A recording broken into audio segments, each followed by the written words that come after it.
এইমাত্র এসআইআরে বাতিল হওয়া হিন্দু এবং মুসলিম ভোটারদের নিয়ে ভয়ঙ্কর ঘোষণা করল মুখ্যমন্ত্রী মমতা বন্দ্যোপাধ্যায়। আপনারা প্রত্যেকেই জানেন এসআইআরের সাপ্লিমেন্টারি তালিকা সম্পূর্ণরূপে প্রকাশিত করেছে নির্বাচন কমিশন এবং ইতিমধ্যেই বুথভিত্তিক যে চূড়ান্ত তালিকা সেটাও কিন্তু প্রকাশিত করেছে নির্বাচন কমিশন। তবে সমস্ত তালিকা প্রকাশের পর যে 91 লক্ষ ভোটারের নাম বাতিল হলো, সেই ভোটারদের নিয়ে ইতিমধ্যেই মুখ্যমন্ত্রী মমতা বন্দ্যোপাধ্যায়ের তরফ থেকে কি ঘোষণা করা হয়েছে আজকের এই ভিডিওটিতে একদম সরাসরি আমরা লাইভ আপনাদেরকে দেখিয়ে দেব যে এই মুহূর্তে মুখ্যমন্ত্রী মমতা বন্দ্যোপাধ্যায় কি ঘোষণা করলো, একদম সরাসরি আপনারা লাইভ দেখতে পারবেন। তো অবশ্যই ভিডিওটিতে আপনারা প্রত্যেকেই প্রথম থেকে শেষ পর্যন্ত সঙ্গে থাকবেন এবং নতুন হয়ে থাকলে চ্যানেলটিকে সাবস্ক্রাইব করে পাশের দেওয়া বেল আইকনটিকে প্রেস করে অল নোটিফিকেশনটিকে বাজিয়ে দেবেন। তো বন্ধুরা, আসুন দেরি না করে মুখ্যমন্ত্রী মমতা বন্দ্যোপাধ্যায়ের তরফ থেকে আমরা জেনে নিই যে এই মুহূর্তে মুখ্যমন্ত্রী মমতা বন্দ্যোপাধ্যায় লাইভে কি বলল সেটা আমরা সরাসরি দেখে নিই। এসআইআরটা একটা বড় স্ক্যাম। এটা এসআইআর নয়, বিজেপিকে ক্ষমতায় আনবার জন্য একক প্রচেষ্টা, একটা বড় স্ক্যাম। এটা মাথায় রাখবেন। সবার নাম কেটে দেওয়া, মানুষকে লাইনে দাঁড় করিয়ে অসম্মান করা। আপনাদের কত ভোট কেটেছে? 90 লক্ষ হিন্দু, 90 লক্ষ ভোট কেটেছে। তার মধ্যে 60 লক্ষ হিন্দু আর 30 লক্ষ মুসলমান। আজও লোককে অ্যাডজুডিকেশনের লাইনে দাঁড়াতে হচ্ছে। আজকে আদিবাসী ভাই বোনেরা বলুন তো, জুন বলছিল উড়িষ্যা কেন সব জায়গায় আদিবাসীদের ওপর অত্যাচার হচ্ছে, তপশিলীদের ওপর অত্যাচার হচ্ছে, বাংলায় কথা বললে অত্যাচার হচ্ছে, বাংলা ভাষীদের ওপরেও অত্যাচার হচ্ছে। আমরা অন্য ভাষায় কথা বললে তাকে প্রণাম করি, সম্মান করি, কিন্তু আমার ভাষায় কথা বললে আপনারা কেন রাজস্থানে বিজেপি রাজ্যে অত্যাচার করেন, কেন মধ্যপ্রদেশে করেন, কেন উত্তরপ্রদেশে করেন?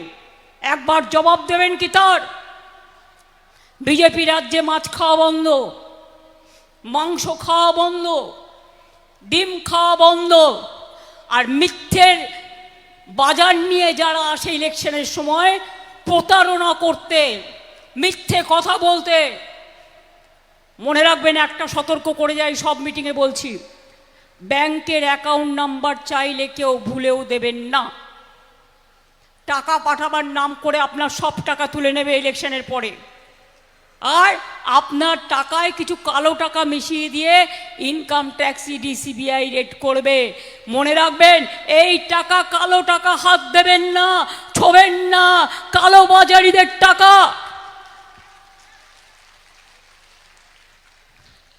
এদের মধ্যে অনেক লুকিয়ে আছে চোর ডাকাত,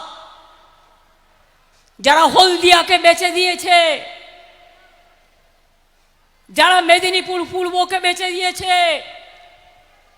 যারা টোল ট্যাক্স থেকে শুরু করে, রেল থেকে শুরু করে, সেল থেকে শুরু করে, এলআইসি থেকে শুরু করে সব বেচে দিয়েছে।